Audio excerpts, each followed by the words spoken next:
What happens when a powerful black woman, a federal civil rights attorney, is told to give up her paid window seat for a child she doesn't know? What if the child's father doesn't ask, but demands? And what if his hidden ties to the airline could silence the truth? On Flight 482 from Denver to San Diego, Monica Harris thought she was just flying to court.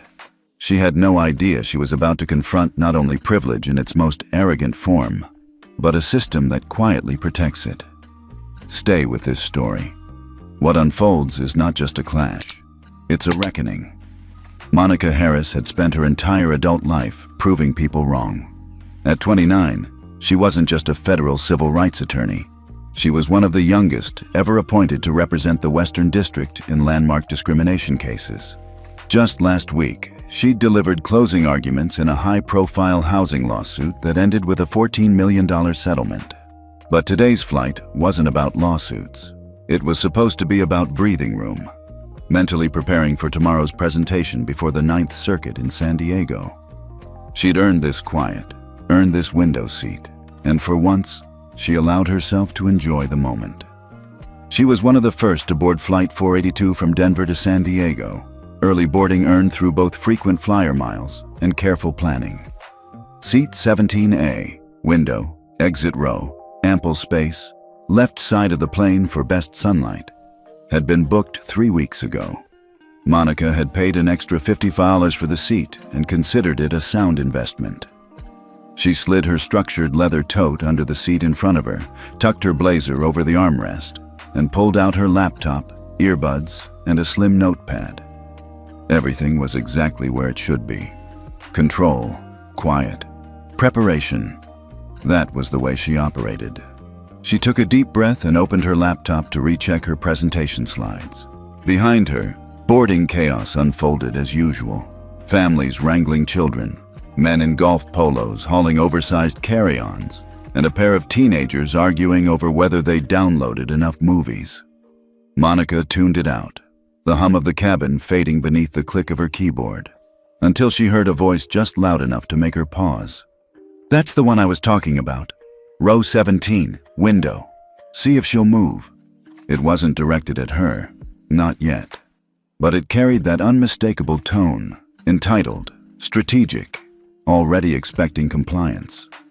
Monica didn't look up. Not yet. She knew that tone too well. The footsteps grew closer, slow and deliberate. Monica glanced up. A tall, broad-shouldered man in a fitted button-down shirt and tailored jeans stopped beside her row. His hair was salt and pepper, styled with intentional confidence, and his left wrist bore a silver watch that practically shouted, "Executive." Behind him stood a woman, early 30s at most, blonde hair in a high ponytail, oversized sunglasses perched atop her head. Her peach-colored cardigan matched her carry-on. Clinging to the woman's other hand was a little girl, maybe 6, wearing pink headphones around her neck and cradling a small plush unicorn. "Excuse me," the man said, voice cool and rehearsed. "We need that window seat." Not would you mind, not could we ask, not even is there a mistake, just we need that seat. Monica's eyes flicked up.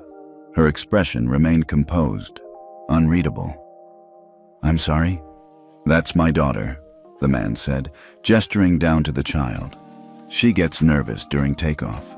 The window helps. I'm sure you understand." He smiled, as if that settled it. Monica didn't return it. "I understand, but I paid for this seat."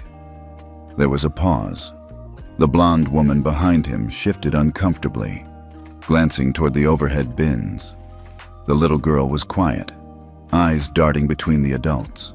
"Well," the man continued, "we were told there might be flexibility. It's just a short flight. You'd still have a seat, just over there." He nodded toward the middle seat across the aisle. Monica didn't look. "This isn't about having any seat. It's about having the seat I paid for. I'm flying for work. I need the window for quiet, light, and space." The man blinked, his smile faltering ever so slightly. "We're just asking you to consider a child's comfort." Now Monica closed her laptop slowly. Her tone didn't change, but her gaze sharpened. "And I'm asking you to consider mine." Behind the man, the woman gave a tight smile and leaned in. "Honey, maybe we should just—" "No," he interrupted, glancing back at her, annoyance flickering behind his eyes. "This is ridiculous." He turned to Monica again. "Look, I'm not trying to cause a scene. I'm Dale Bennett, Regional Director for Corvus Insurance. We're just trying to get my daughter settled." The introduction wasn't for pleasantries. It was leverage, a reminder of who he was, and, by implication, who she was not. Monica didn't flinch. "That's great, but I'm Monica Harris, federal attorney representing the U.S. Department of Justice, and I don't give up paid seats." The air between them tightened like a drawn bowstring. Dale opened his mouth, then paused. A flicker of doubt crossed his face. His daughter tugged at the woman's hand, whispering something they couldn't hear. The woman bent down and nodded softly, pulling the child closer. Just then, a man in a Hawaiian shirt passed by, casting a curious glance toward the standoff. Other passengers were starting to look. That was the problem with these requests. They were never truly private. They became performance, social leverage. Monica sat tall, spine straight, hands folded over her laptop. She didn't glare. She didn't argue. She simply waited. Dale wasn't used to waiting. He stepped back, muttering something about entitled travelers and lack of empathy, and steered his family further down the aisle, eyes scanning for an empty row. But every seat was either taken or spoken for. That's when Monica realized something curious. They hadn't just been assigned scattered seats. They didn't have assigned seats. They were flying standby. Or worse, trying to manipulate their way into a better spot without paying for it. And that's when the twist landed. As Dale reached row 19, he turned back and spoke, quietly, but not quietly enough. "She wasn't even the one I was worried about. The others might be easier." Monica's jaw clenched. The others. So she wasn't the only target, just the first. Whatever plan Dale had cooked up, it wasn't about one nervous child. It was about power, positioning, and getting what he wanted without paying for it. As the final passengers filed in, Monica reopened her laptop, placed her earbuds in, and hit play on a soft jazz track. But inside, her thoughts raced. This wasn't over. Not even close. The cabin doors hadn't even closed when Dale Bennett made his way back down the aisle, this time with noticeably more confidence in his step. He didn't have a flight attendant with him. He didn't need one. He had an audience now. Passengers were still adjusting carry-ons, settling kids, pulling out iPads and neck pillows when Dale stopped beside Monica's seat again. The woman in the peach cardigan trailed behind him with the little girl in tow, looking more apologetic than before. Monica hadn't moved. Her laptop was back open, though she hadn't resumed working. Not yet. "I talked to the agent at the front," Dale announced, loud enough for at least 3 rows to hear. "They said this seat might have been selected by mistake. There's supposed to be an open window seat in the back, so maybe there was a system mix-up." Monica looked up. She blinked slowly. "I checked in early, selected this seat myself, paid extra for it." Dale shrugged, as if that were beside the point. "It's not about the money," he said, with a smile that didn't reach his eyes. "It's just, my daughter has anxiety. She gets really upset if she can't see outside. If she starts crying during takeoff, that's going to be unpleasant for everyone." The not-so-subtle threat floated in the air like stale perfume. Monica's lips pressed into a line. "I understand that," she said calmly. "But that still doesn't make this your seat." Dale turned to the surrounding passengers, as if to appeal to some higher moral court. "You'd think someone could show a little compassion," he said, shaking his head. "It's just a child." And then it started. The murmurs, the shifting glances, the quiet sighs of judgment. A woman across the aisle leaned forward. "Miss," she said gently, "is it really such a big deal? I mean, she's just a little girl." Another voice joined in, this time from a few rows back. "You could switch for one flight. It's not like it's forever. Monica exhaled quietly, her fingers folding over one another in her lap. She scanned the eyes around her, not all, but some, and recognized the familiar equation. Black woman plus refusal equals difficult, cold, selfish. She didn't raise her voice. She didn't flash credentials. She simply said, "I don't believe I owe anyone an explanation for occupying the seat I paid for." Dale's jaw tightened. It's not about owing. It's about basic decency. That was the word. Decency. Used not as a shield, but a weapon. The woman beside Monica in the middle seat, a college-age girl with earbuds in, took one bud out and said, "Dude, she said no." Dale glanced at her. "I wasn't talking to you." "Well, you're talking loud enough that we're all involved now," the girl said, slipping her bud back in. Someone chuckled softly a few rows back. Dale's shoulders stiffened. He took a breath, recalibrating. Then he crouched slightly so he was eye level with his daughter. "Sweetheart, this lady doesn't want to help us. We'll find another seat, even if it's not as good." The little girl's eyes flicked to Monica's, then away. She looked more confused than upset. "Come on," Dale said to the woman beside him. "We'll go see if someone else is more understanding." And then, before turning, he muttered, not quite under his breath, but just quiet enough to deny it if needed, "Some people just like to feel powerful." The words landed like a slap. Monica didn't flinch, but the girl beside her turned sharply. "What did you just say?" Dale didn't respond. He was already walking down the aisle, daughter in one hand, pride in the other. The buzz didn't stop. "That was uncalled for," someone said. "Well, she could have been more flexible," came another reply. Monica stared straight ahead, posture perfect, jaw locked. She knew this feeling. It was older than her law degree, older than her job, her salary, her win last week in court. It was the heat of being made the villain for saying no. 10 minutes passed. The plane doors closed. Safety announcements began. Monica pretended to read.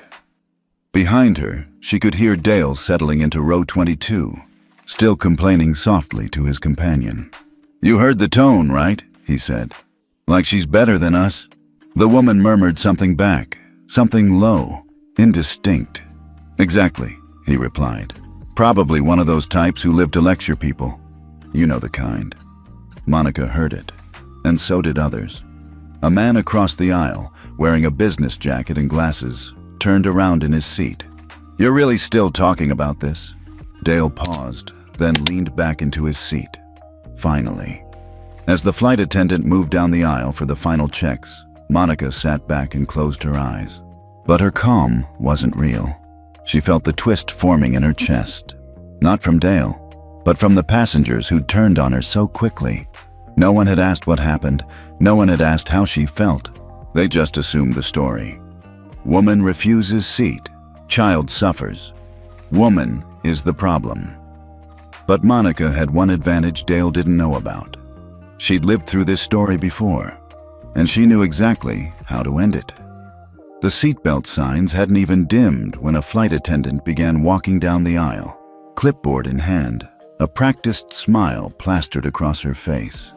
She stopped near row 17, eyes scanning the cabin with the alert, cheerful suspicion that only years of customer service could perfect.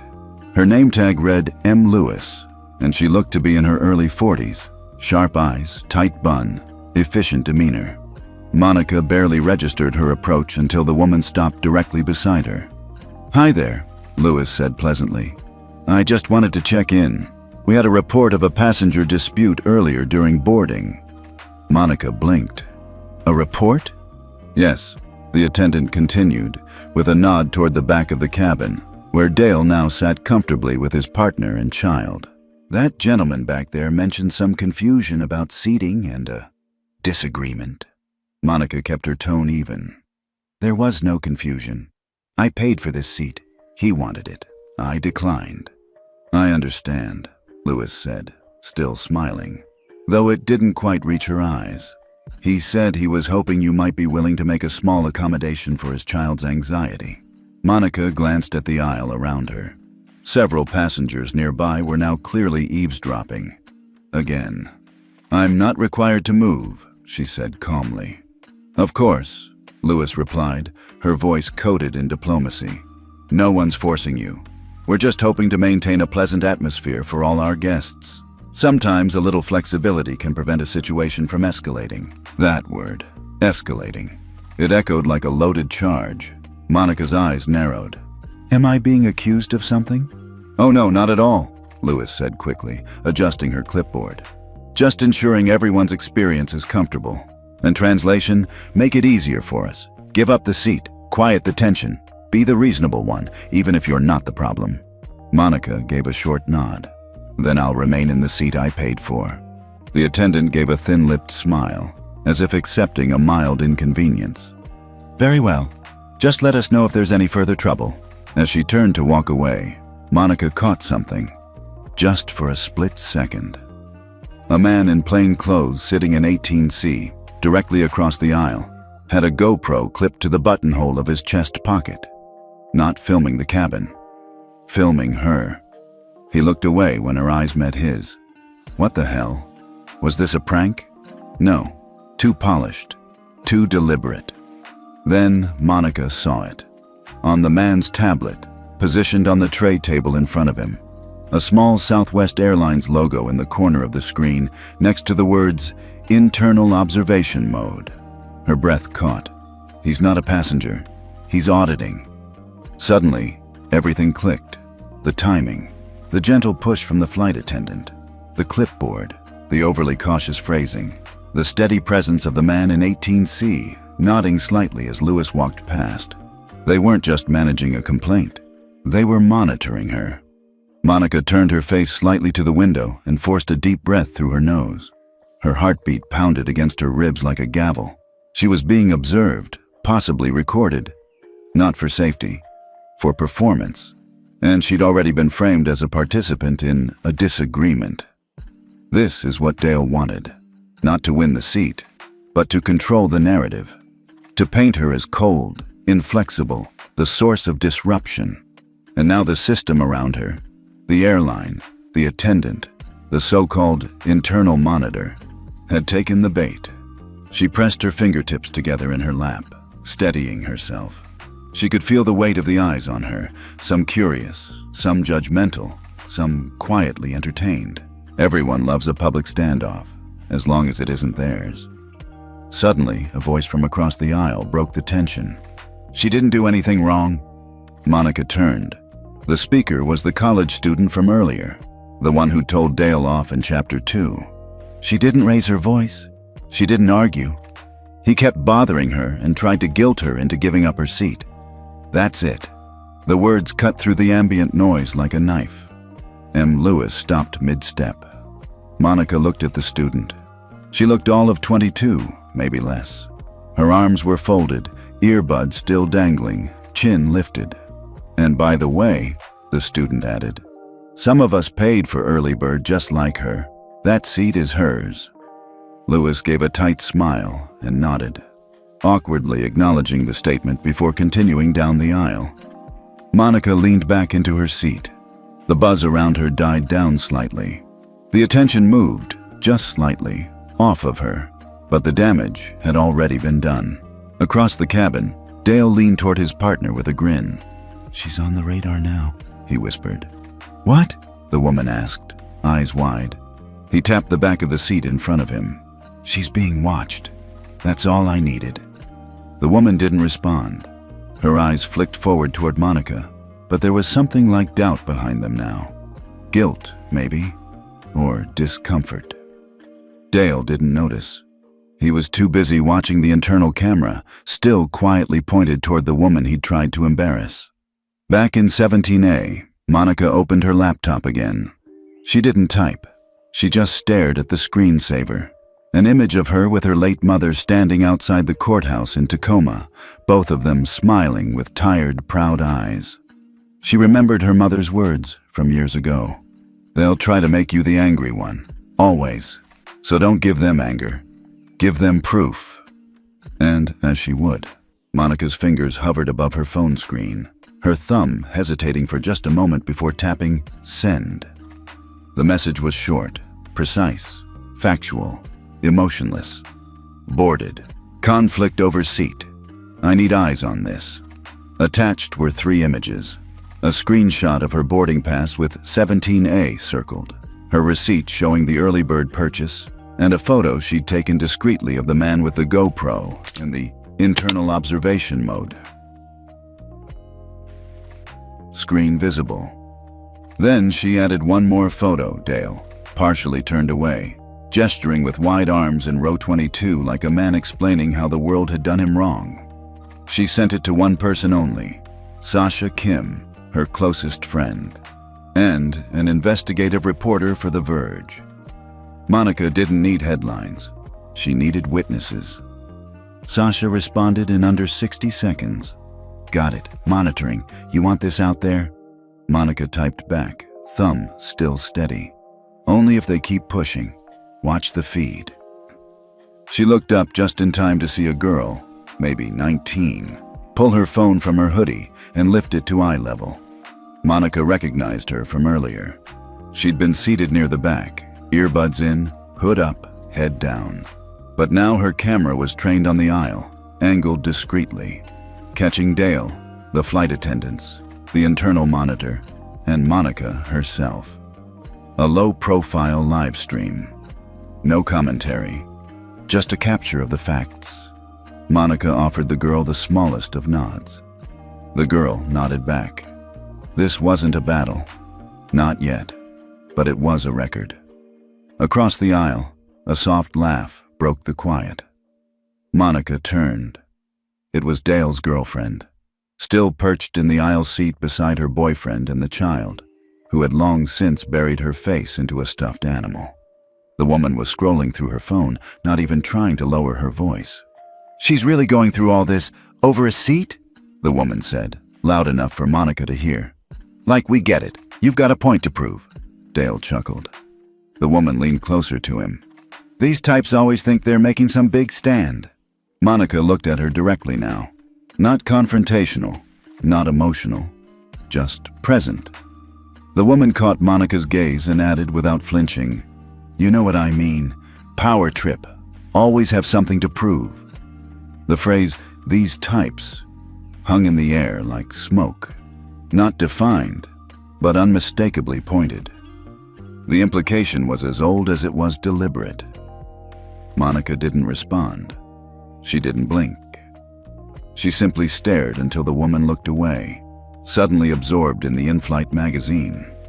Monica turned back to her phone. A new message had arrived from Sasha. "It's already circulating. Someone's streaming. I'm clipping it." Then, 20 seconds later, "It's up." Monica tapped the link. Sasha had wasted no time. The post had a stark black and white cover photo.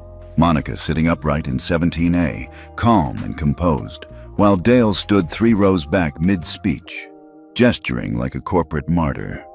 The headline was short, direct, and surgical. Black civil rights attorney asked to surrender paid seat to accommodate entitled white father's nervous child. Below it, a subheading, Flight 482, who actually causes disruption, those who quietly sit or those who demand compliance. The video clip was clean, trimmed, with no commentary. Just raw footage from the live-streamed phone showing the buildup, the pressure, the subtle phrases, and Monica's calm response. Already, it had 8,000 views in under 5 minutes.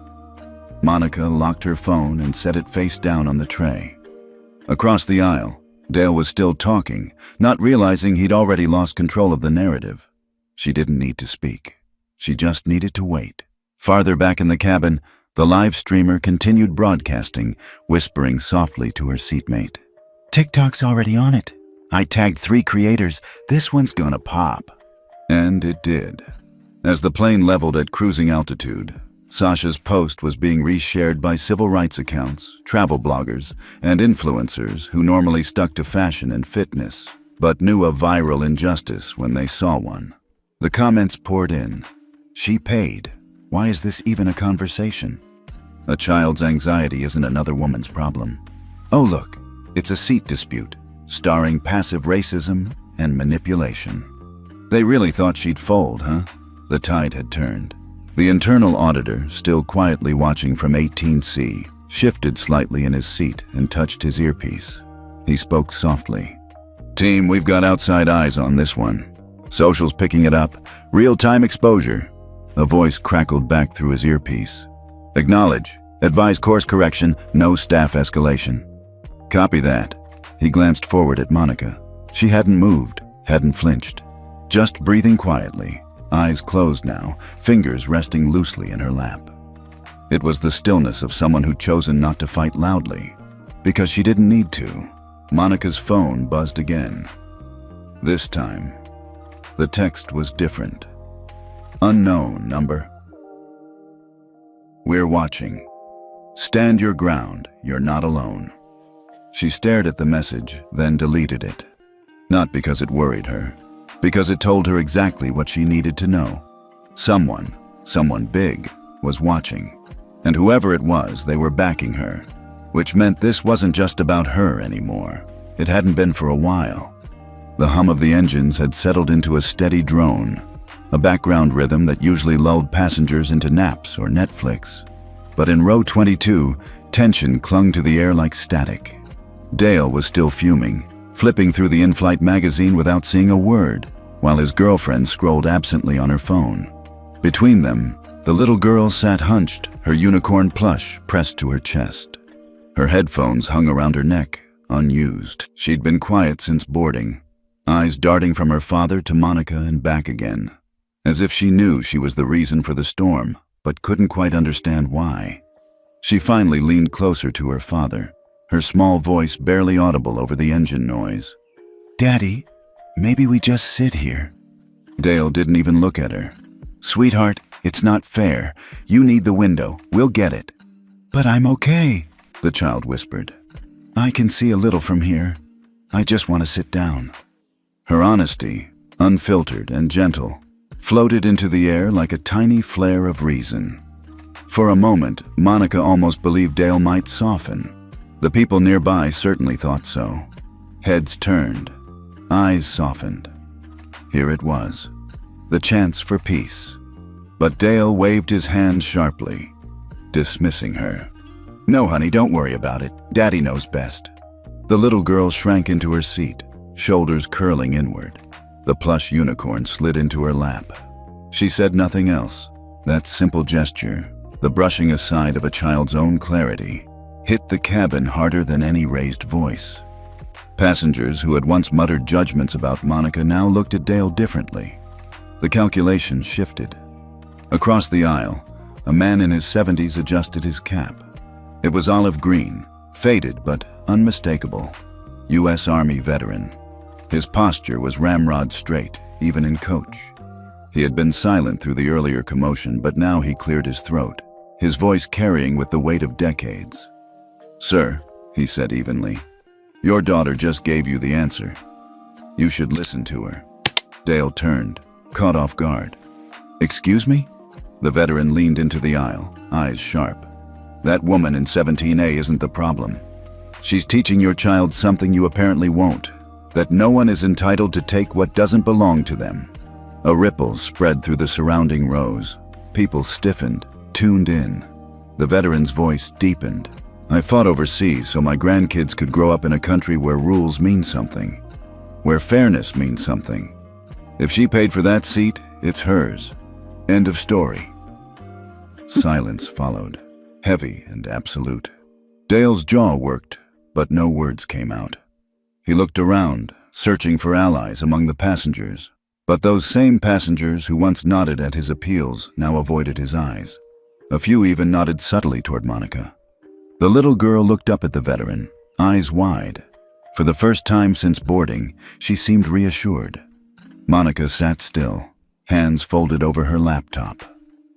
She hadn't moved, hadn't spoken, but the room was shifting around her. The ground beneath Dale's performance was crumbling. "People talk about decency," the veteran added, settling back into his seat. "Well, that's it, right there. Decency is accepting no for an answer." Applause didn't erupt. This wasn't a movie. But there was a current, A low hum of agreement that buzzed through the rows. Dale muttered under his breath, "Unbelievable," and faced forward, gripping the armrest until his knuckles whitened. His girlfriend glanced at him nervously. "Maybe we should just let it go." "Not a chance," he snapped, his whisper sharp. "She's not winning this." But even as he said it, Dale could feel it. The audience had turned. His leverage was slipping. Monica allowed herself a single breath of relief. Not victory, relief. For once, the burden wasn't hers to carry. Someone else had spoken truth aloud. And truth, once spoken, has a way of reshaping the room. She glanced sideways, catching the veteran's eye. He gave the smallest of nods. She returned it. No words exchanged, no declarations. Just an acknowledgement between two people who understood the weight of quiet resistance. The live streamer in the back whispered into her mic, "That's the moment. That's the clip. Watch this blow up." Her camera caught everything. The little girl's plea, Dale's dismissal, the veteran's words. Already, comments poured into her feed. "Kids see more clearly than adults sometimes. This man just shut him down without yelling. Respect to the vet. That's how you handle entitlement." And the numbers climbed. Dale sat rigid in row 22, seething. His daughter had sided, however innocently, with the woman he was trying to pressure. A stranger had publicly undercut his authority.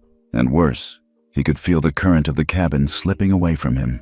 He leaned close to his girlfriend, whispering fiercely, "She's going to regret this, one way or another."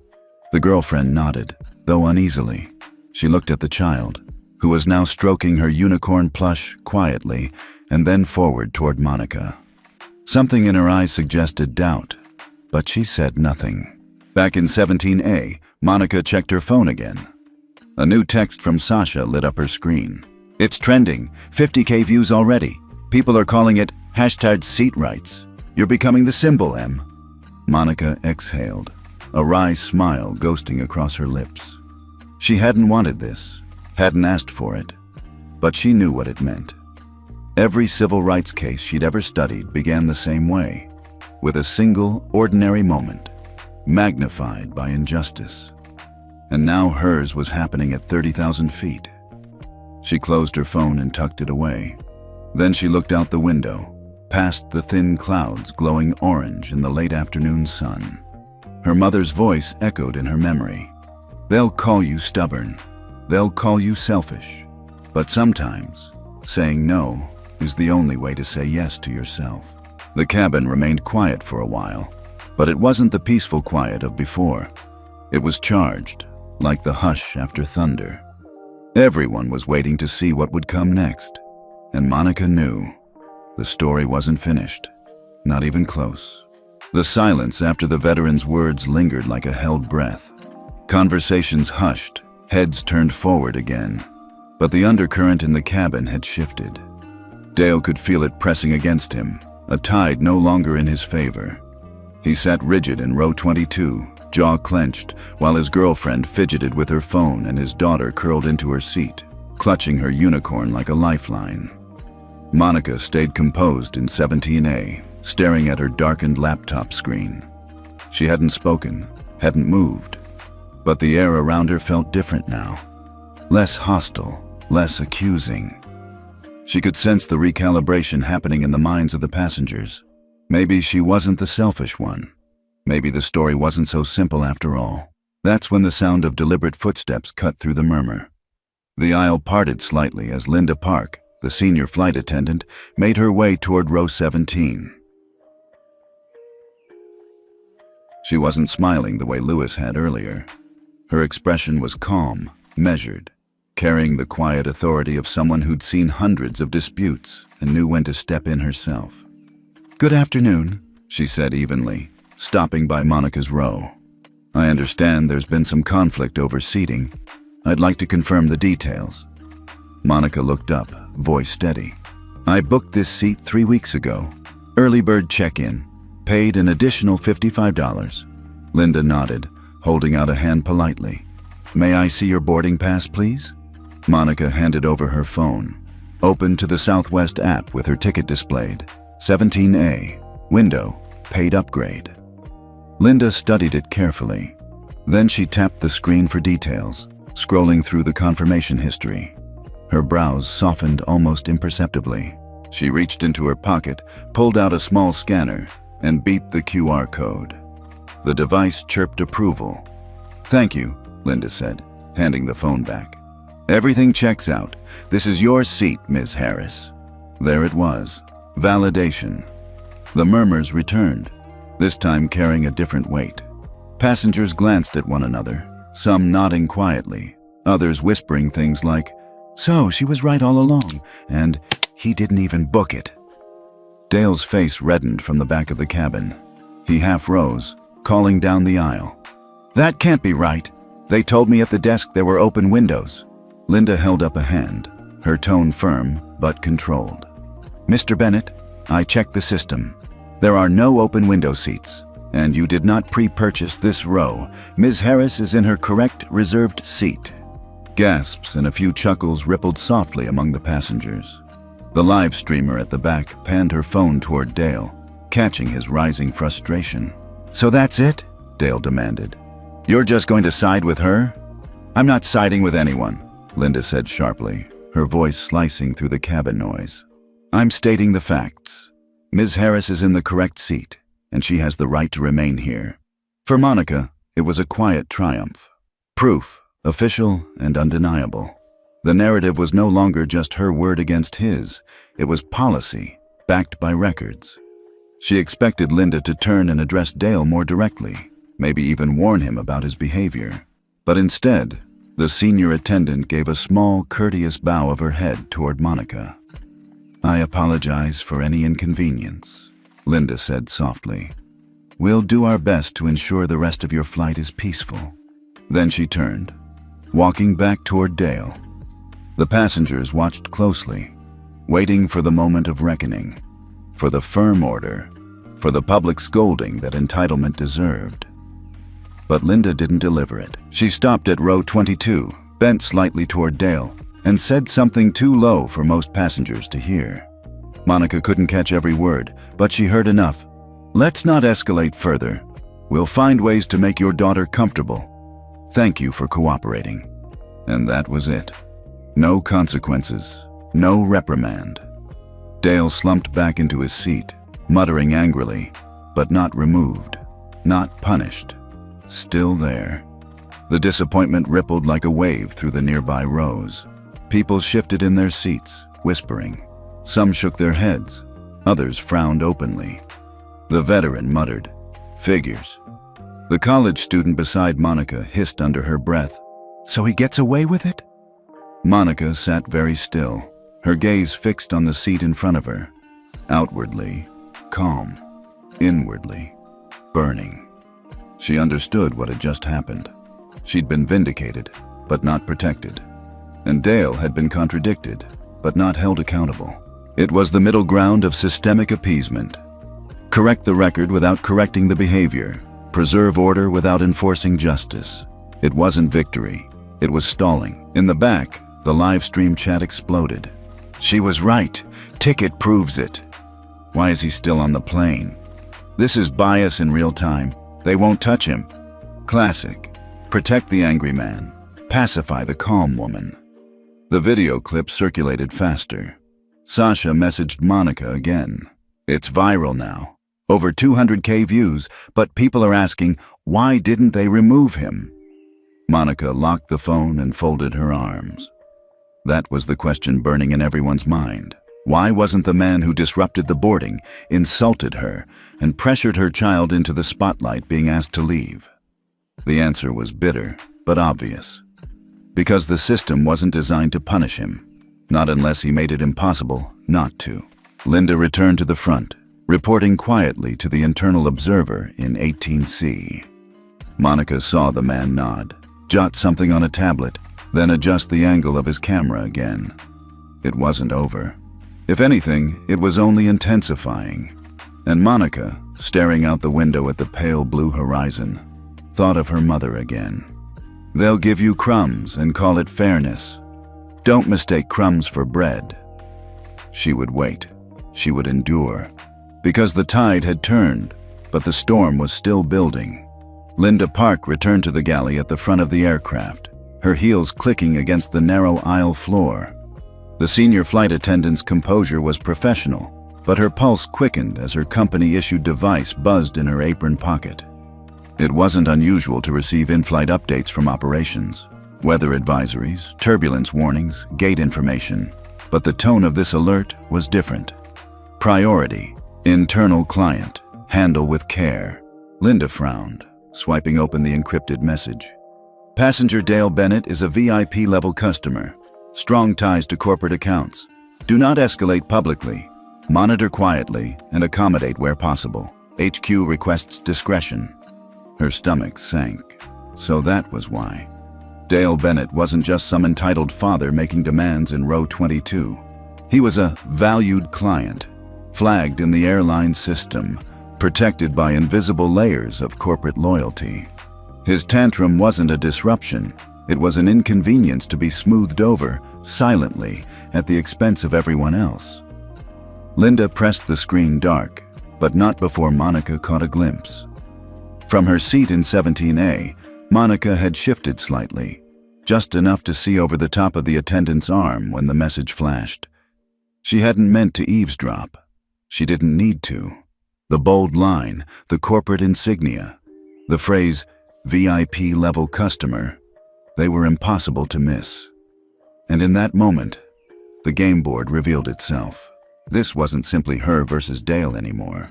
It was Dale versus the truth, fortified by the very system meant to enforce fairness. Dale leaned back smugly in his seat, oblivious to the undercurrent running through the plane. He stretched, ordered a ginger ale from a passing attendant, and smirked when he caught Monica's gaze. He'd seen Linda approach him earlier with that soft, deferential tone. He'd heard the murmurs about his rights as a loyal customer, and he knew exactly what that meant. He wasn't just winning. He was protected. His girlfriend leaned in. See? They know who you are. That's why they're backing off. Dale gave a low laugh. Exactly. She can stomp and glare all she wants, but at the end of the day, this is business, and I'm the one who brings them business. The little girl stared down at her unicorn plush, silent. Monica's mind raced. The sting of injustice was familiar, but this felt sharper, more corrosive. The truth was now undeniable. Fairness was conditional, weighted by status, reputation, and unspoken deals. Her phone buzzed again. Another message from Sasha. It's blowing up, trending in 3 states. But watch yourself. People are asking about the airline's silence. Monica typed a brief reply beneath the tray table, shielding the screen. Not silence. Cover up. Dale Il's corporate ties, insurance rep. A pause. Then Sasha's reply came fast. Insurance? Wait. Corvus? That's the airline's liability provider. Monica's eyes widened. It fit. Perfectly. Horribly. Dale wasn't just a VIP flyer. He was a regional director for Corvus Insurance, the very company that underwrote half the airline's accident and liability coverage. This wasn't loyalty. This was conflict of interest. If Dale embarrassed himself, if he was humiliated publicly, the airline's corporate partner was embarrassed too. If he faced consequences, the relationship strained. If he was removed from the flight, whispers of corporate fracture would follow. And so the airline bent the rules. Not for Dale the passenger, but for Dale the asset. Monica felt a chill crawl down her spine. The live streamer's phone caught her face in profile, calm but fierce, eyes burning with realization. The audience watching online didn't yet know the details, but soon they would, because Monica had Sasha. And Sasha was ruthless with the truth. 2 rows back, the veteran leaned toward the student with earbuds. You notice how they're handling this, he muttered. The student nodded. Yeah, they shut him down, but not really. It's like they're scared of him. Not scared, the veteran said grimly. Owned. The girl frowned. What do you mean? The veteran didn't elaborate. He didn't need to. The look in his eyes said enough. Linda returned to Monica's row, her smile thinner this time. Ms. Harris, she said carefully, thank you for your patience. We're making arrangements to ensure a comfortable flight for everyone. Please let us know if you require additional assistance." It was polite, it was professional, and it was hollow. Monica tilted her head slightly. "Arrangements for me? Or for him?" Linda's lips parted, then closed again. She didn't answer. Instead, she gave a shallow nod and retreated down the aisle, her eyes betraying something like guilt. The live stream chat boiled over. Why are they protecting him? Wait, is he connected to the airline? This is corruption, live on camera. Don't let this go, Monica. Viewers didn't have all the puzzle pieces yet, but they could sense the imbalance. And nothing fuels outrage faster than injustice made visible. Sasha's next message confirmed it. Drafting a story. Airline bends rules to protect insurance partner. It'll break before you land. Monica tucked the phone away. She didn't smile. She didn't relax. Because she knew what was coming next. Exposure was one thing. Consequences were another. And systems, when threatened, don't just roll over, they fight back. Dale leaned toward his girlfriend again, smirking. You see, she's boxed in now. The airline's on my side, always has been, always will be. He raised his glass of ginger ale in a mock toast, tilting it slightly toward Monica. Cheers to winning, sweetheart. The girlfriend laughed weakly, but her eyes darted to the little girl, whose face remained pressed against her stuffed unicorn. The child whispered, so soft only she could hear. It's not fair. Monica waited until the beverage cart had rattled past, and most passengers were distracted with sodas, coffee, and peanuts. Then, moving deliberately but discreetly, she flipped open her laptop. Her fingers danced across the keys, connecting to the in-flight Wi-Fi. A few taps later, an encrypted program launched. The kind she rarely used except for sensitive legal consultations. Her reflection appeared briefly on the dark screen before the camera connected. A soft chime, then a secure video window opened. The familiar face of Eleanor Ruiz, senior advisor to the National Civil Rights Coalition, flickered into view. Eleanor's dark hair was pulled back tightly, her glasses perched low on her nose, her background a blur of a Washington, D.C. office lit by lamplight. Monica, Eleanor said, her voice low but urgent. We've been watching. The footage is already in circulation. Monica glanced down the aisle before leaning closer to the screen. It's worse than it looks. He's not just entitled. He's Corvus Insurance. They underwrite half of Southwest's liability. Eleanor nodded gravely. We know. That's why this matters more than just a seat dispute. It's systemic. They're bending policy to protect a business partner, and it's being caught on live stream. Monica exhaled, the tension in her shoulders loosening ever so slightly. She wasn't crazy. She wasn't overreacting. The patterns she saw were real, and someone else could see them too. What do I do? Monica asked quietly. Eleanor's voice was firm. Stay put. Do not yield. You're not just a passenger anymore, Monica. You're the test case. Every move is being watched, recorded, dissected. If you hold steady, you won't just win the seat. You'll expose the pattern. Do not engage him. Do not let them bait you into anger. Just hold. Monica nodded slowly. Her pulse steadied. Understood. And Monica, Eleanor added, leaning forward, her voice softening. You're not alone. We've already issued a watch alert to our partners. The Department of Transportation's Oversight Board is aware. Media outlets are contacting us hourly. You're shielded now, even if you can't see it.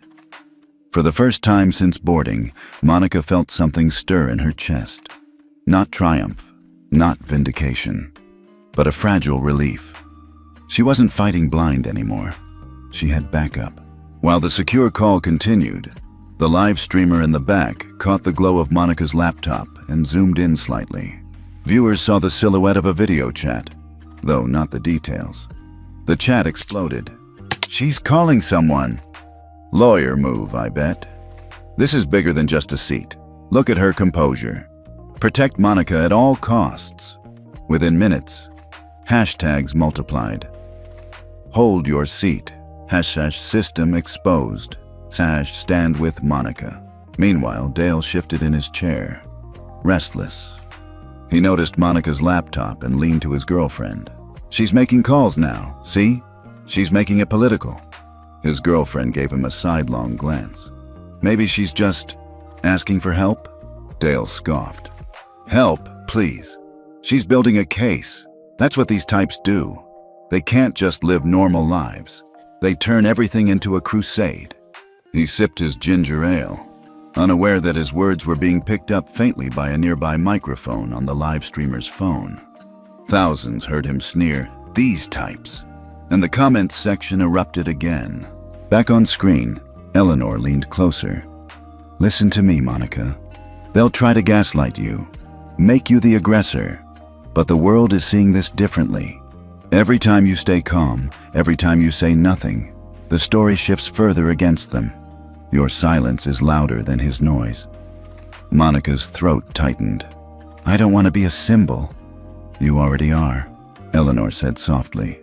"The only choice left is what kind." For a moment, Monica closed her eyes. Her mother's face surfaced in her mind, framed in memory. Tired from double shifts, but proud. "Don't run from the fight just because you didn't start it," her mother used to say. "Sometimes history finds you whether you ask for it or not." Monica opened her eyes, calm again, ready. "I'll hold," she said. Eleanor nodded. "Good. And Monica, when you land, we'll be there."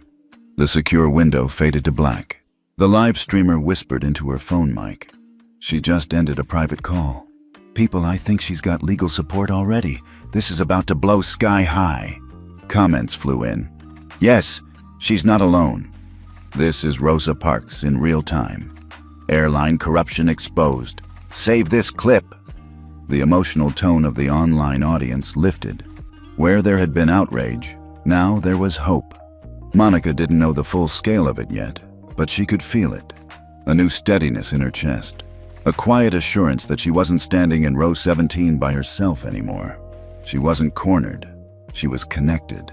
Up in row 22, Dale sensed the shift, even if he didn't understand it.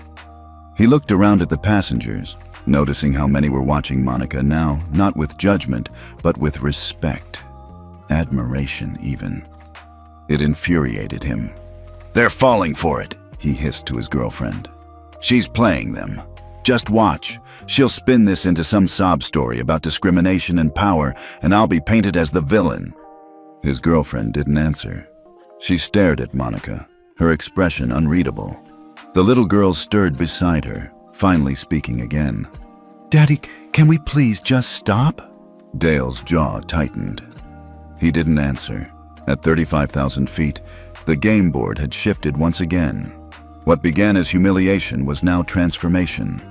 The weight pressing on Monica was still heavy, but it was no longer hers to bear alone. It was distributed, amplified, carried by voices she couldn't see but could feel, thousands of feet below.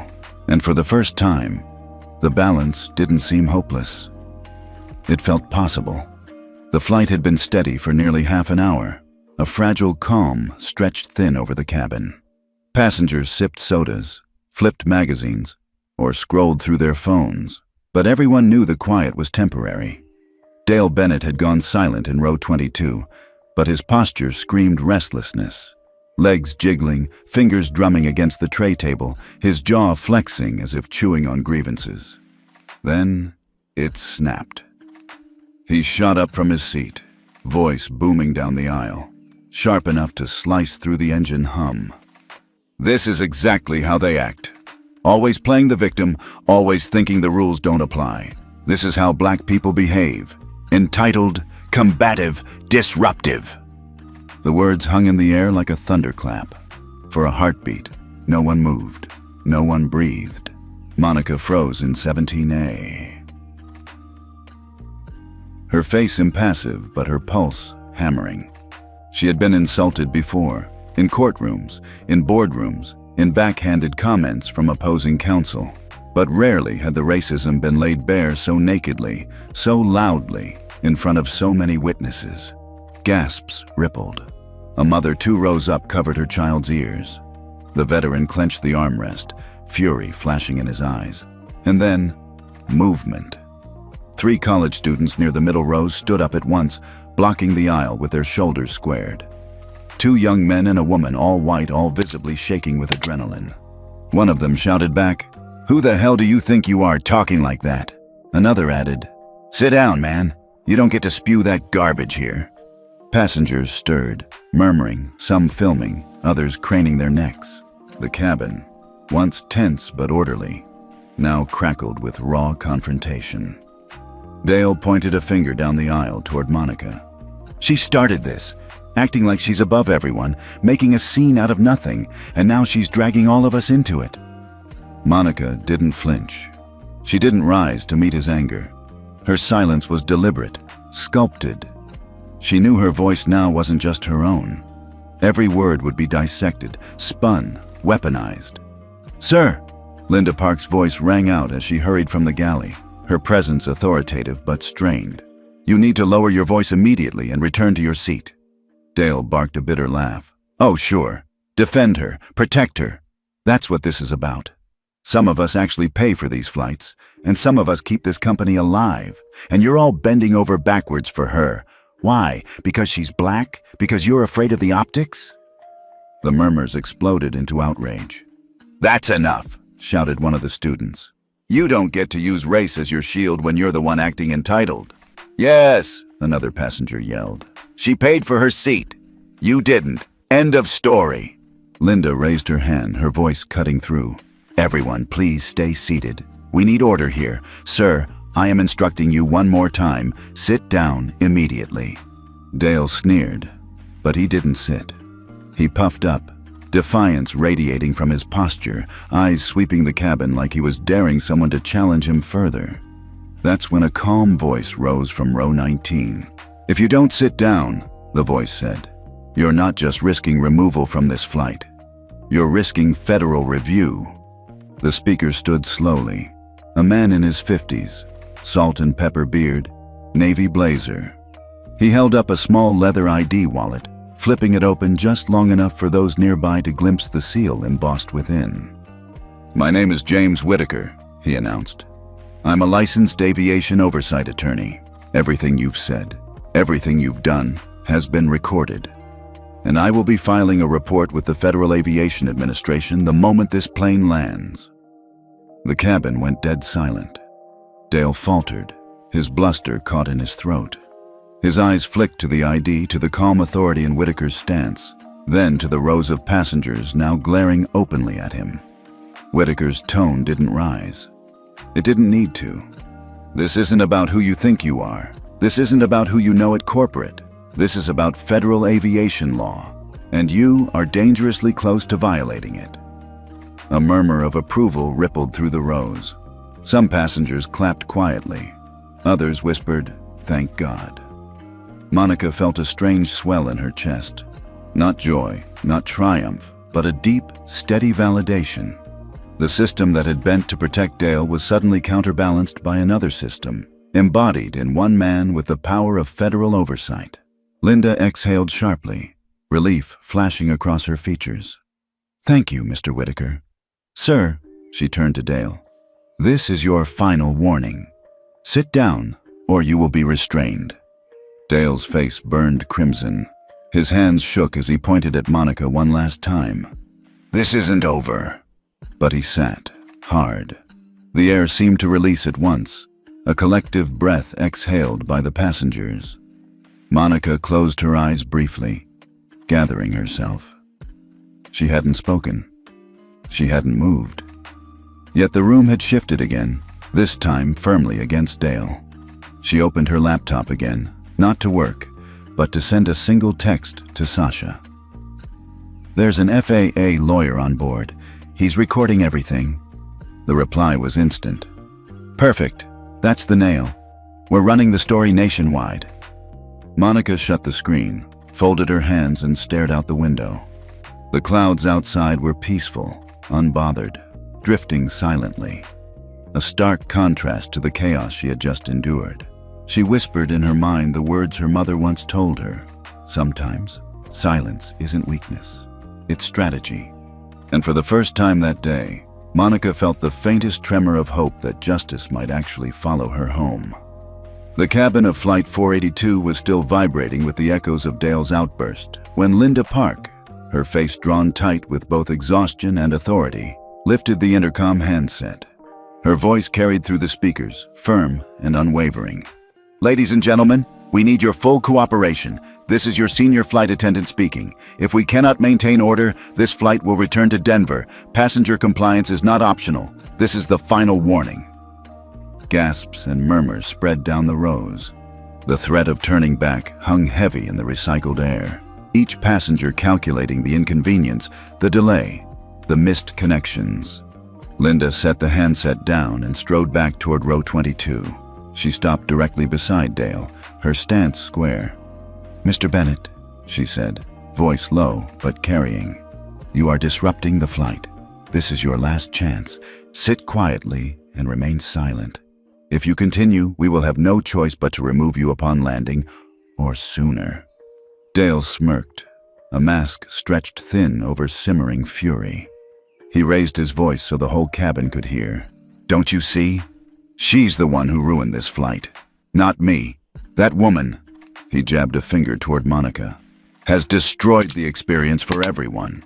If she had just given up the seat, none of this would have happened. She has poisoned this flight." The words hit like stones hurled into water, ripples of shock spreading through the cabin. Some passengers groaned audibly. Others shook their heads. A few muttered sharp rebukes. And then came a sound more powerful than any adult's voice. A small sob. The little girl, cheeks wet, clutching her unicorn so tightly it seemed strained, looked up at her father with trembling lips. "Daddy, please," she whispered. "Stop. Everyone's mad. You're scaring me." Dale's face twitched. He reached for her shoulder, but she recoiled slightly, tears spilling faster. "Sweetheart," he began, his tone suddenly strained, but she shook her head, slipping out from under his arm. The entire cabin froze as the child slid out of her seat, unicorn in one hand, wiping her tears with the other. Her small sneakers padded down the aisle with hesitant steps. Straight toward row 17, toward Monica. Every breath in the cabin seemed to hitch, every eye following the tiny figure. The girl stopped beside Monica's seat, her eyes wide, her voice trembling but clear enough for everyone to hear. "I'm sorry for my daddy." The words cracked through the silence like lightning. Not angry, not rehearsed, just raw, unfiltered apology. The veteran in row 19 sat straighter, his jaw set but his eyes misting. The college student pulled her earbuds out, her face softening with shock. Even Linda faltered, her composure breaking for a split second. Monica turned slowly, her expression gentling. She bent slightly so her gaze met the child's level. "You don't need to apologize," Monica said softly, her voice carrying just enough to reach nearby rows. "You've done nothing wrong."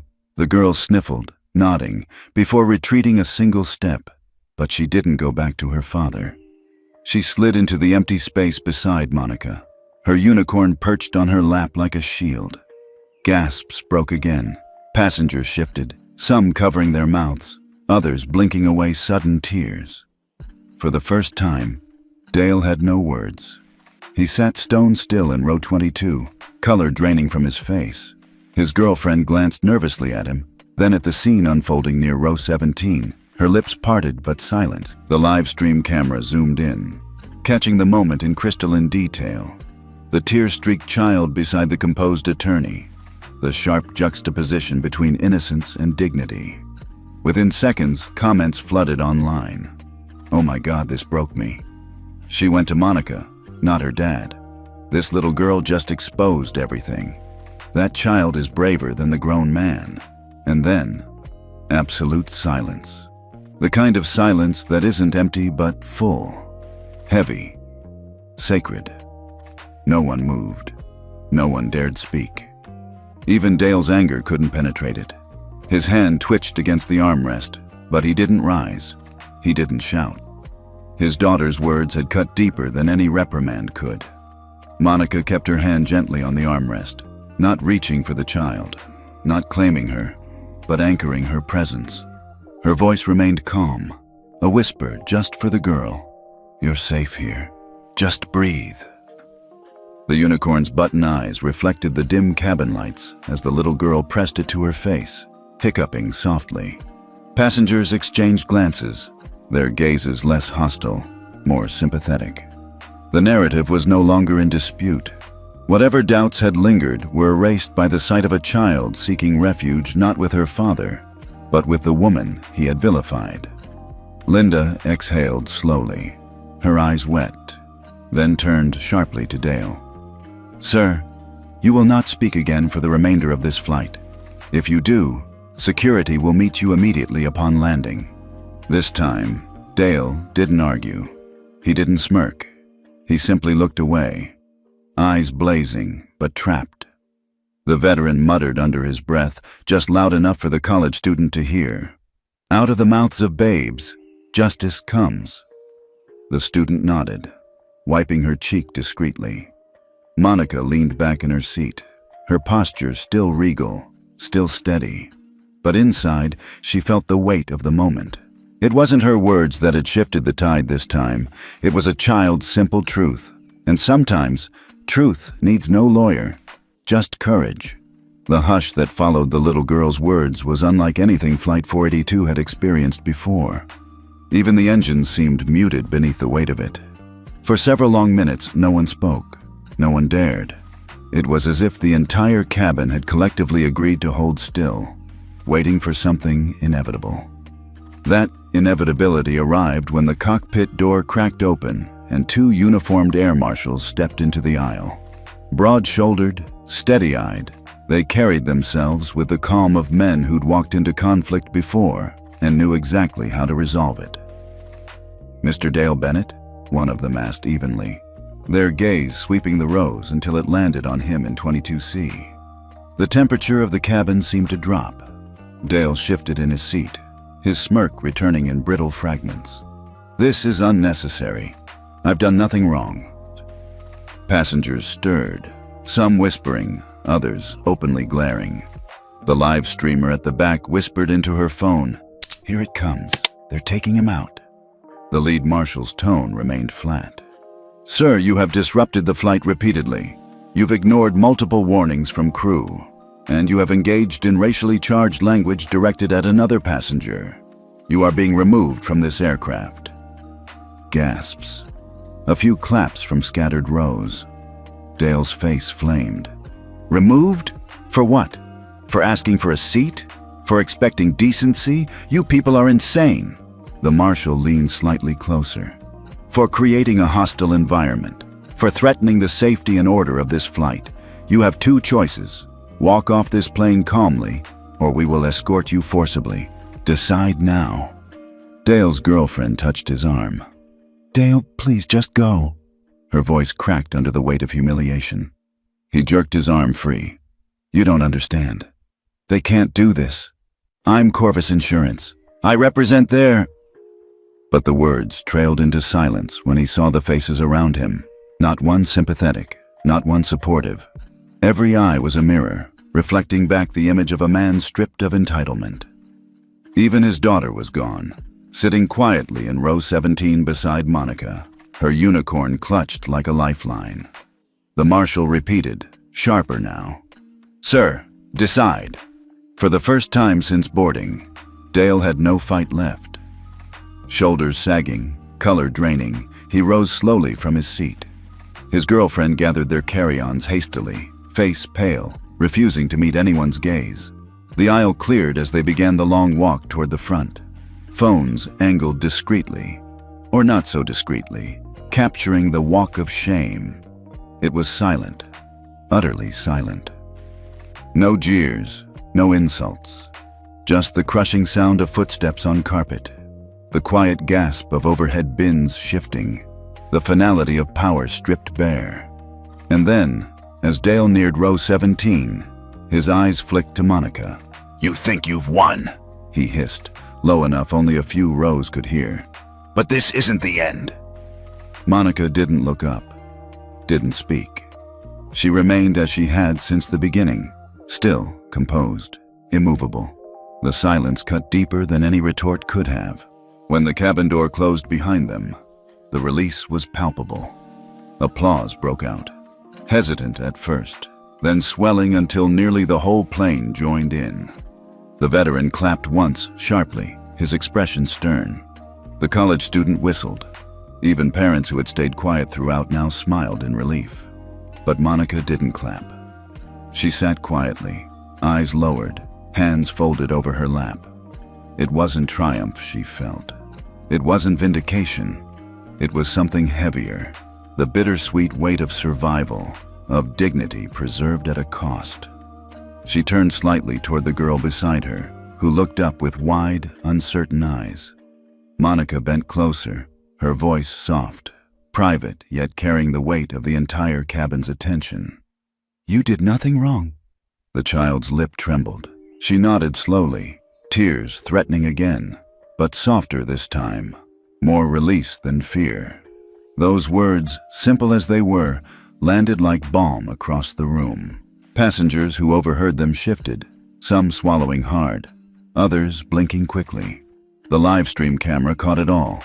The juxtaposition of a removed father and a dignified stranger telling his daughter she bore no guilt. And online, the comments exploded. "That broke me." She told the child exactly what she needed to hear. Monica Harris is grace under fire. "This isn't just about justice. It's about humanity." Linda returned, her composure finally easing. She crouched briefly at Monica's row. "Thank you," she said softly, almost reverently, "for your patience, for your dignity. We'll make sure you're safe the rest of this flight." Monica only nodded. She didn't need thanks. She needed silence. The veteran leaned forward from 2 rows back, his voice rough. "Ma'am, you did more than hold a seat today. You held the line." The student beside Monica whispered, "That was the most powerful thing I've ever seen. Not yelling, not clapping, just that." Monica kept her gaze on the window, the horizon endless beyond the glass. Outside, the sun was beginning its descent, staining the clouds in shades of gold and rose. A reminder that the world was larger than the cabin, larger than the moment. But inside, she knew this story was no longer hers alone. It belonged to the witnesses, the passengers, the strangers online. It belonged to the child, whose courage to walk down the aisle had pierced hearts deeper than any legal argument could. It belonged to anyone who had ever been told to move, to shrink, to yield, and chose instead to stay. The rest of the flight passed in fragile silence, broken only by the clink of soda cans and the shuffle of passengers shifting in their seats. Without Dale's booming voice, the cabin felt lighter, though the echoes of his removal still hovered in the air. People were quiet not because nothing had happened, but because everything had.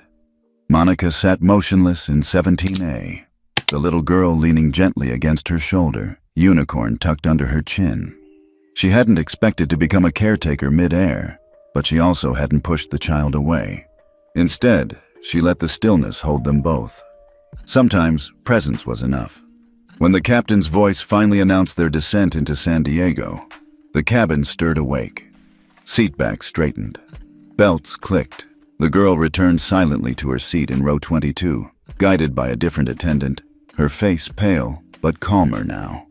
She didn't look at her father's empty chair. She didn't need to.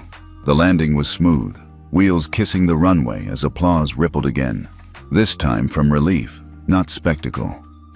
Phones buzzed to life as passengers reconnected to the world below, and with that came the flood.